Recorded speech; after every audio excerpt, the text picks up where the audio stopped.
আপনার ক্ষতিগ্রস্ত হচ্ছিল। এই ক্ষতিগ্রস্ত থেকে উনি যে একটা উদ্যোগ নিয়েছেন এই সেমিনারে, আমি সুলতান এক্সপ্রেসকে ধন্যবাদ জানাই। আমরা এতটুকু বলতে পারি, আমি 2001-2 সালে আমি দেখেছি,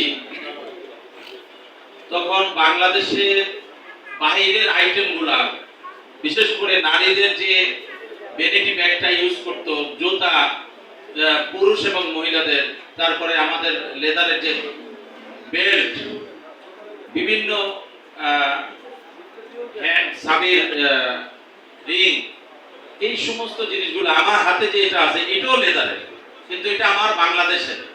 আমরা যদি সকলে চিন্তা করি যে আমাদের বাংলাদেশের জিনিসগুলো আমরা ইউজ করব, বাহিরের জিনিসগুলো আমরা পরিহার করব, দেশের প্রতি আমাদের ভালোবাসা থাকবে, দেশের শিল্পকে যে উদ্যোক্তা যারা, তাদেরকে আমরা সহযোগিতা করব, তাদের পাশে দাঁড়াবো, তাহলে কিন্তু আমাদের দেশ আমরা শক্তিশালী এবং সমৃদ্ধশালী দেশ গঠন করতে আমাদের ইনশাআল্লাহ আমরা ঐক্যবদ্ধভাবে থাকতে পারবো।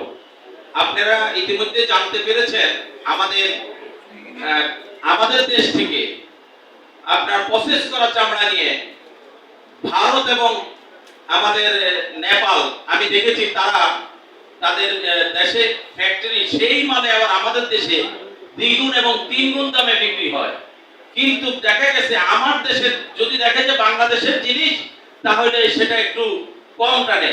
কিন্তু আমি দেখেছি আমার দেশের জিনিসটা যখন নিখুঁতভাবে তৈরি করা হয়, সেই চামড়াটা আমরা লং টাইম ইউজ করতে পারি এবং সেটা মানানসই হাতে আমরা প্রত্যেকে দেখতে পাই। আমরা সকলে দেশকে ভালোবাসি, দেশের প্রতি আমরা দেশপ্রেম উদ্বুদ্ধ হই, আমরা দেশের পণ্য ব্যবহার করি এবং বিদেশি পণ্য পরিহার করি।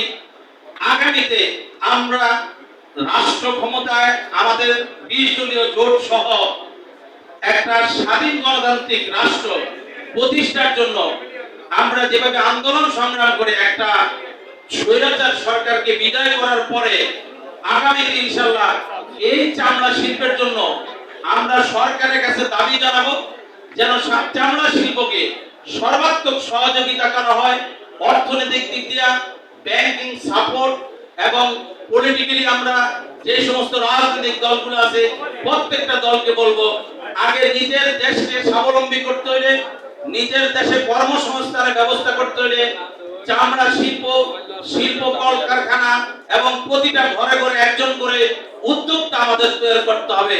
আমাদের প্রত্যেকে যদি উদ্যোক্তা হই এবং দেশের প্রতি ভালোবাসা থাকে, তাহলে আমরা দেশের পণ্য ব্যবহার করব, বিদেশি পণ্য আমরা পরিহার করব। এই বলে আমি আপনাদের সকলকে ধন্যবাদ জানিয়ে আমার ন্যাশনাল ডেমোক্রেটিক পার্টির সকল নেতৃবৃন্দকে আমি বলবো, আগামীতে যেন দেশের পণ্য ব্যবহার করে, বিদেশি পণ্য পরিহার করে দেশকে আমরা ভালোবাসি।